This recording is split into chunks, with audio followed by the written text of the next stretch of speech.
Today we're at the Wildlife HQ Zoo. Here for opening. Woo!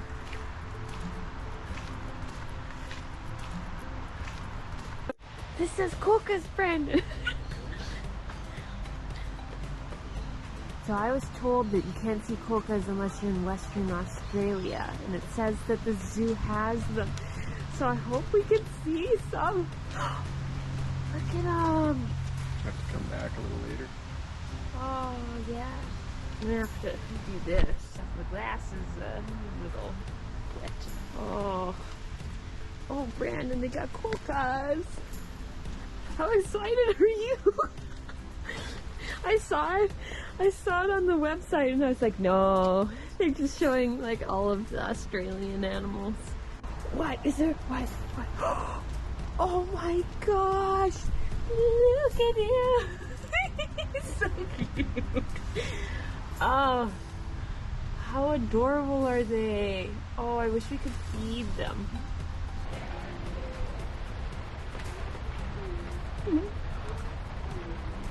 We might not have to go to Rottnest Island, because that's how you say it, in Western Australia to see quokkas.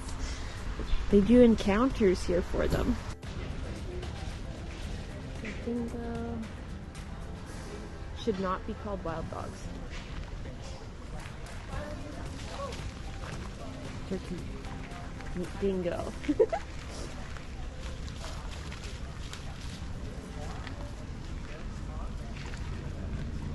Looks tasty, doesn't it? Tastes like chicken.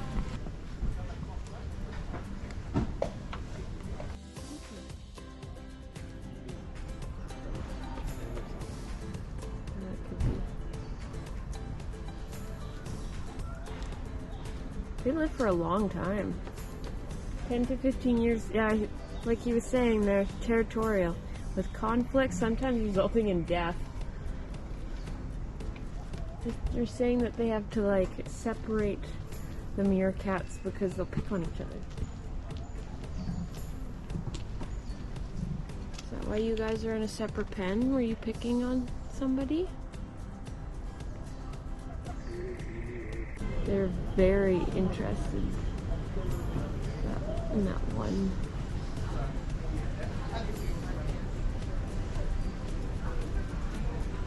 There must be. Are they gonna get killed? Are they just curious as to what's happening? He's trying to smell us. Oh! Oh! Oh, hello! They're so friendly here. And that? Running around the outside?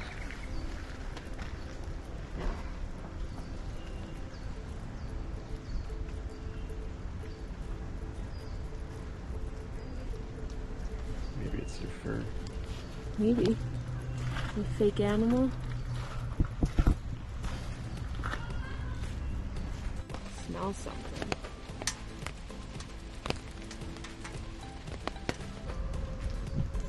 Years lifespan. You're the best of friends.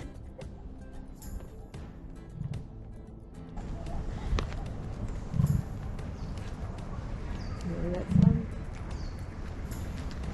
So much fun together. Oh. Please don't attack me. Hi.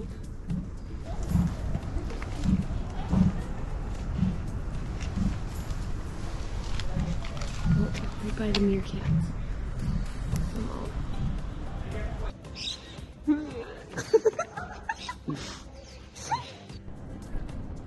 Danny is terrified of being attacked by an emu. Walk this way to the gate, go left. I want to see this.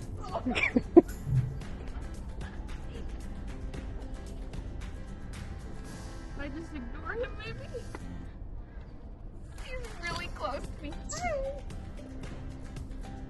He's like touching my leg. What is he doing? I don't know.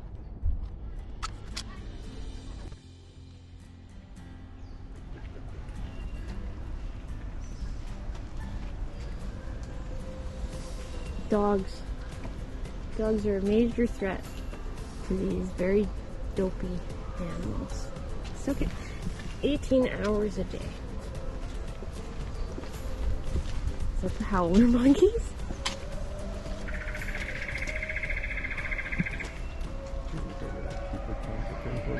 Yeah. Yeah. No, that's gotta be the dingoes howling. This one was eating and then he just zonked out.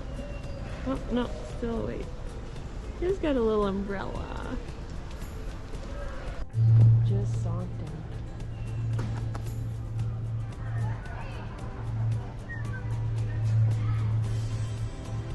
That one's eating. Oh. Ran under the shelter. It's rainy. Oh, look at that.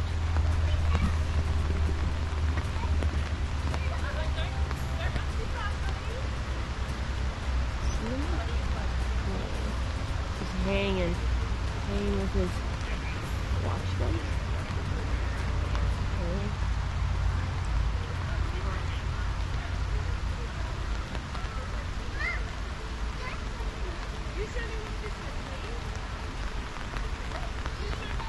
Like here you can even see.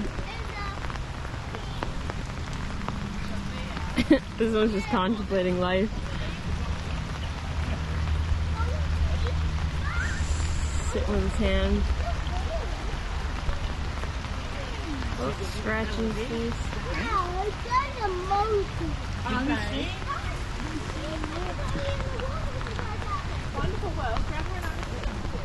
Oh, capybara.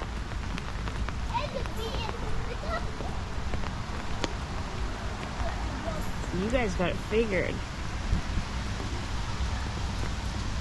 Don't ya?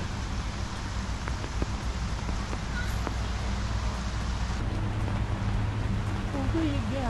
It's like a wombat sort of. Southern cassowary. Oh. The only thing I wish with these signs is they showed the geographic location. I always like those.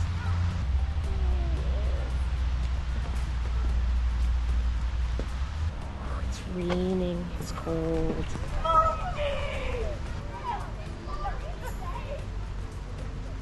Spider monkey, keep her talk.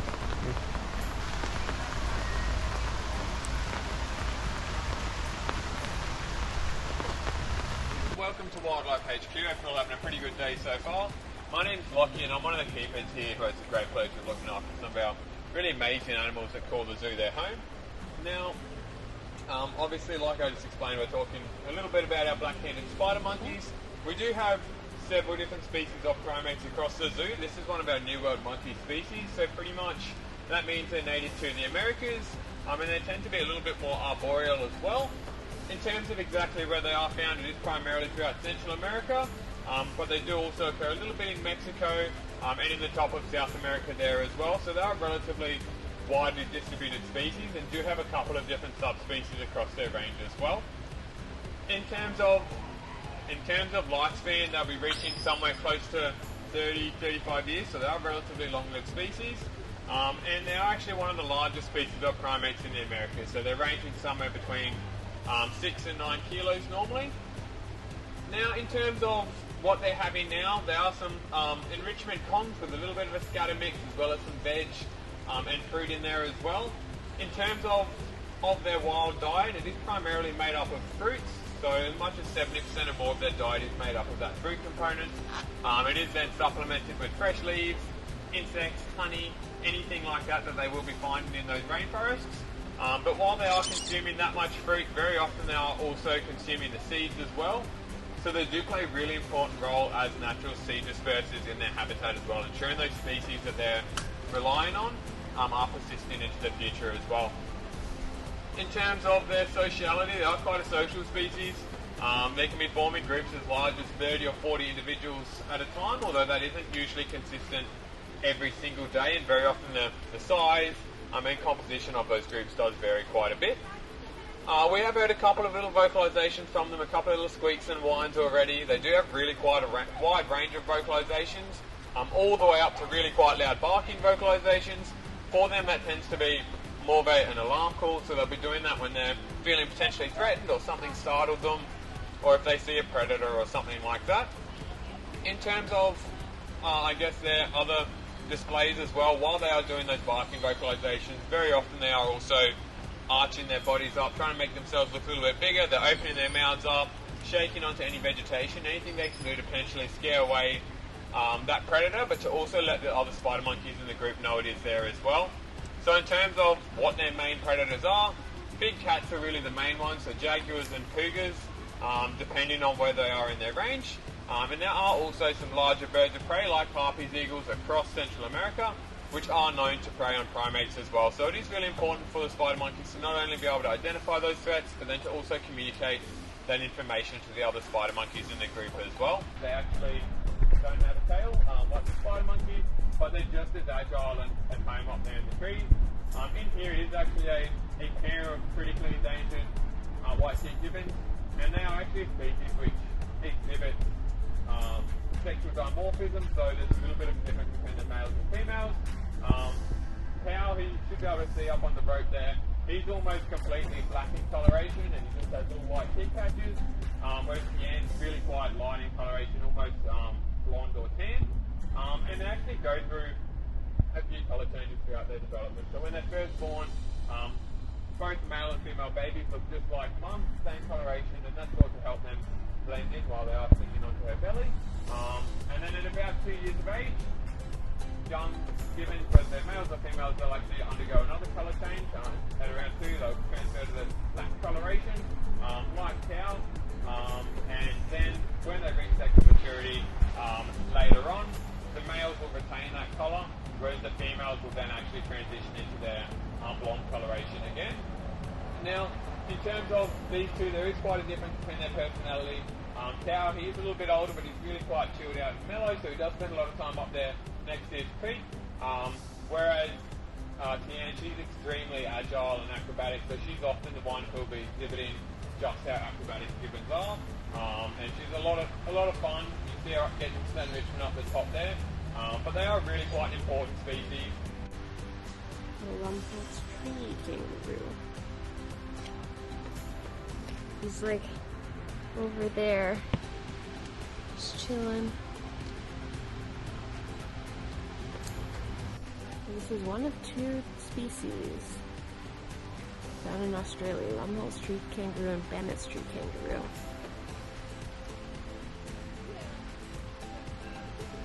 He's just chilling. Fortunately, it's raining, so lots of the windows are all covered with droplets. I also have a red panda, but we can't see him. Another hairy-nosed wombat. It's really long ears. 40 kilometers an hour. That's crazy.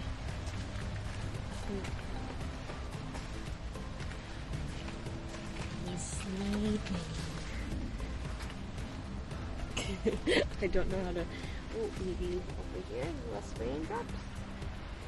Oh, look at him sleeping.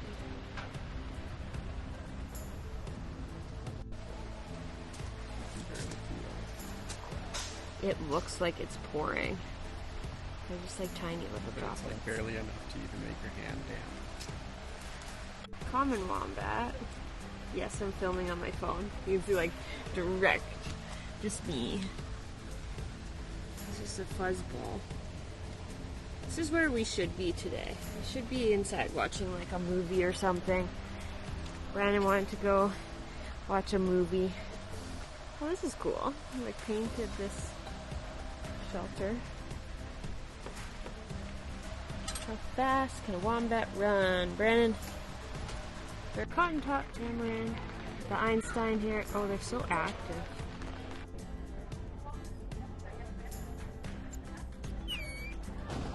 He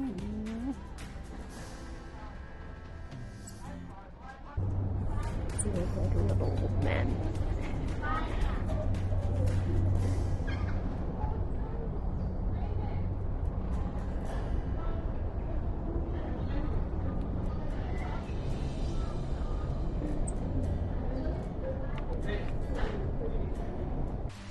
Oh, look at these guys! They got mustaches!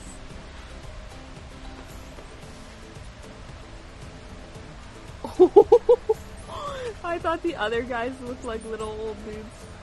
Hi, little old dude. How you doing?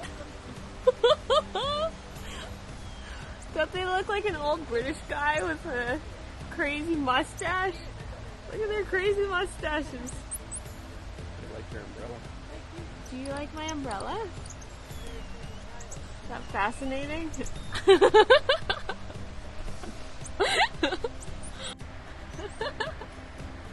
I like my umbrella.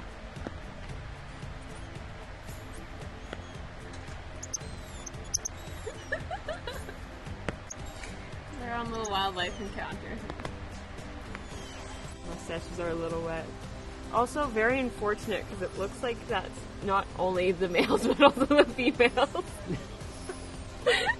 Got a little extra chin hair.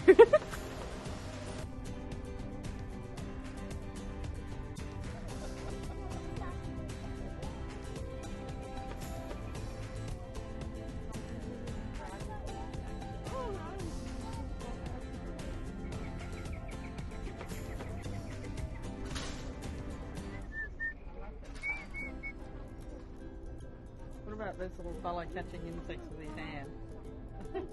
That's so cute. That is actually so cute. What are you doing, little guy? Bird. Yeah. That one grabbed it right from the air. This one grabbed it from the fence, I think. They're little terrors. They're really cute, though. They got. I wonder if that's where their elf ears come from. Or where elf ears come from.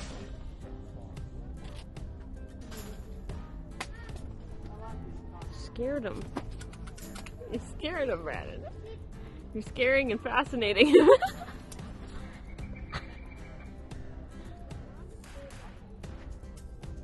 Close it and open it again and watch them at the same time. They don't know what to think. And if you, oh, you're not opening it again. They're watching you.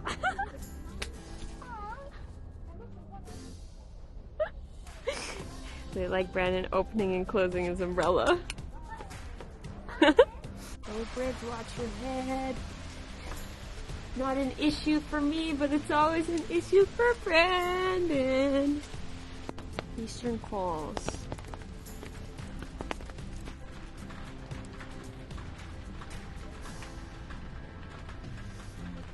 Not need to do that. And this one. Way up there now.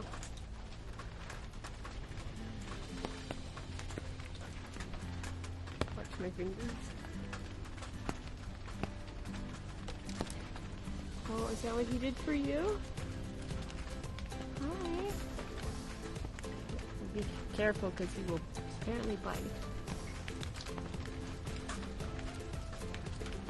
For the Sunbear talk, I'd like to tell you all about Marley herself and her life here at Wildlife HQ, and then also as well talking about the Sunbear species as a whole.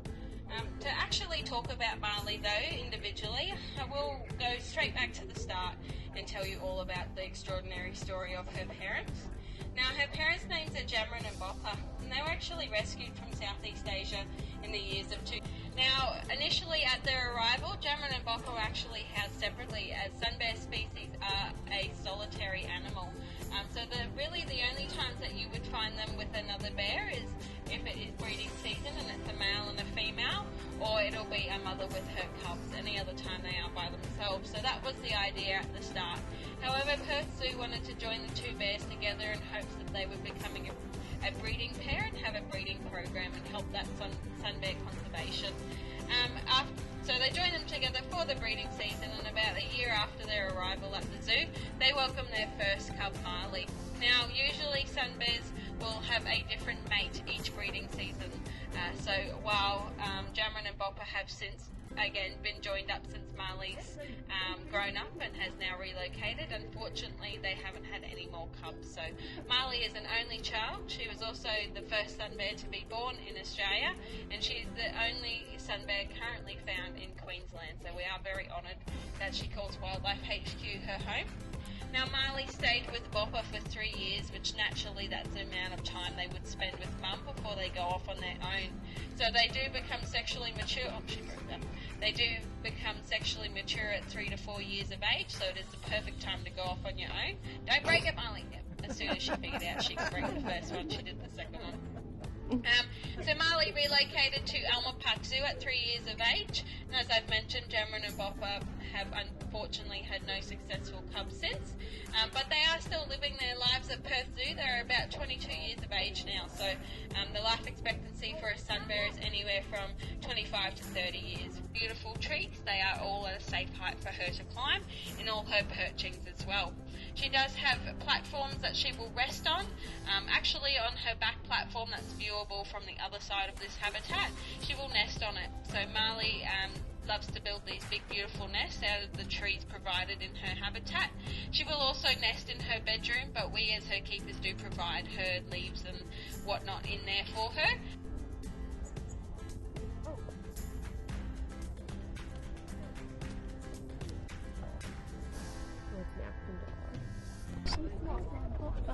Ready to binge wrong. I kind of want to smell them after that show or whatever that they were talking about. They smell like would be through the popcorn. Oh. I did not remember that. That's funny. This red panda on the backside of the tree. Oh, yeah. Oh, it's the lake.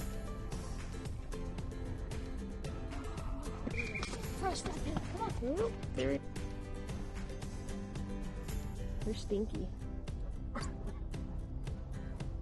These guys do not smell like popcorn.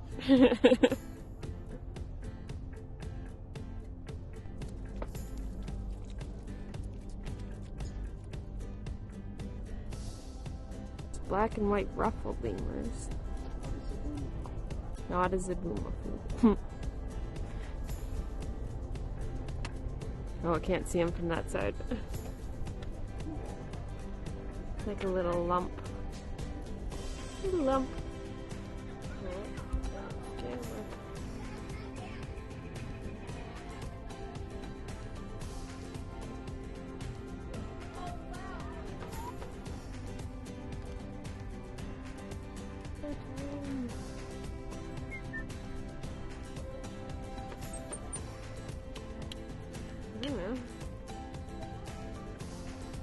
Little face.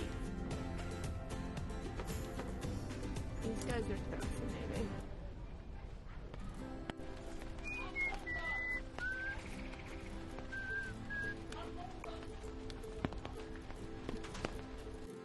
Okay, so we're going into the reptile barn. Freshwater crocodile. He's so tiny. This guy's huge. Did you see him? Crested iguana. Hey, little guy. Gilbert's dragon. Oh, you moved. You moved. You gave up your location. Stimson's python. Oh, that's where I'd be too. It's kind of rainy and cold out. I'd be in the heat lamp. Central netted dragon. What's happening, buddy?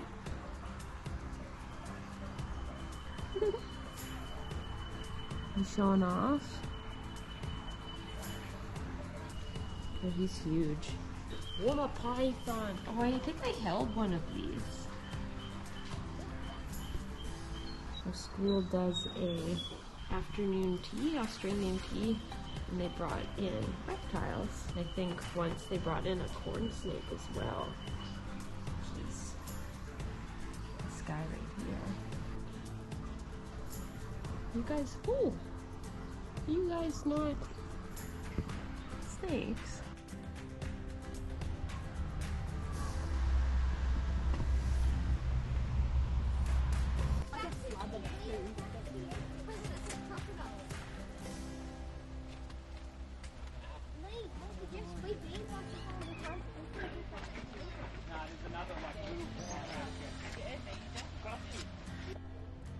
Is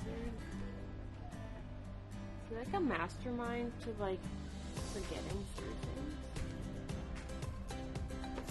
It's like this tiny smash for him.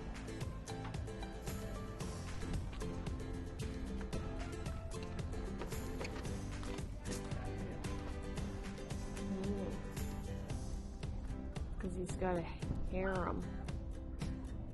One male unit or harem. Got a little group of females. Why are their bums red? That is a good question. Does their faces look red too?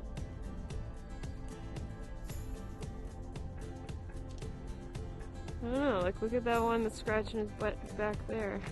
His face looks red. I'm assuming that's the guy, right? Sitting in the back.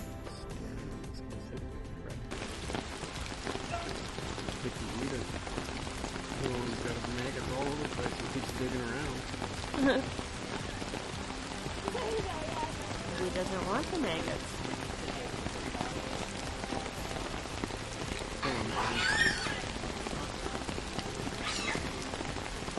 Here at the zoo we have our beautiful family of these Madras baboons. So they are called a troop. Now typically the most common way you can find our troops are a male with about 4 to 5 females, and that's exactly what we've got going on in here. So we have 6 baboons in total, and I'll introduce you to all of them. Typically the roles of males in their troops are to protect and also keep in line their females. So Tahuti doesn't have as many predators in our zoo as he would out in the wild, but he still manages to do a very good job of protecting his girls. However, mainly here he will keep the girls in line through the zoo. We then have Jeannie, and Jeannie is sitting in the middle there behind Tahuti. Now Jeannie is actually our oldest baboon at the zoo. She's 22 years of age. Radiated tours. It's pouring, but we're gonna try and finish the other part of the park. Long-nosed poor Pataroo.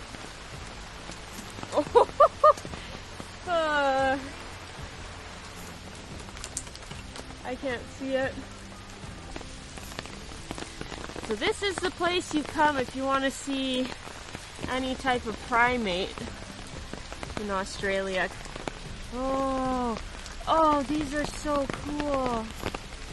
I wish we could see him running around.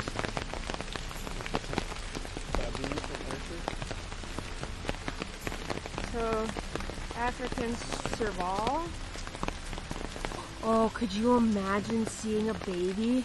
Look at how cute it is. It's like a kind of cat, 18 to 23 years in captivity, only 10 years in the wild. Oh, how cool are they? There's Brandon way over there. He wants to just motor through because it is not nice out. He got 99% of the park done and it just started torrentially downpouring. He called for like 90% chance of rain and it's been like raining, trickling all day. These are the other guys I would want to do an encounter with, I think. They're probably in their little birdhouse. These little sugar gliders. I always see them online and they're adorable. Just get a little glimpse of the sign. That's what they look like. That's it. Yeah, you could kind of see it. All the lemurs are on top of the posts, sleeping for some reason. I don't know why they don't go into their shelters. Look at what? Where are they? Oh, they're all sleeping in their shelter. Goodfellas tree kangaroo. The last thing that we didn't see. Oh no, he's moved. Nope, he just curled his tail up. He's hiding in the leaves. Say goodbye to our good emu friend. For some reason he's not in that encounter closure with the deer. Why are you hiding over here? You're like soaking wet.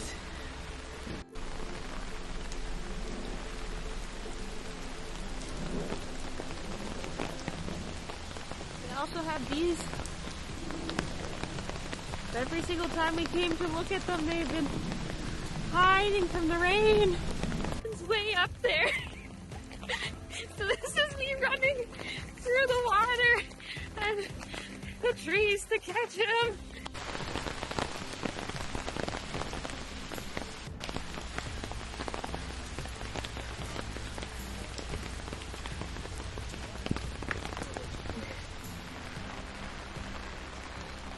We went back to the car. It's like 1:30 probably now.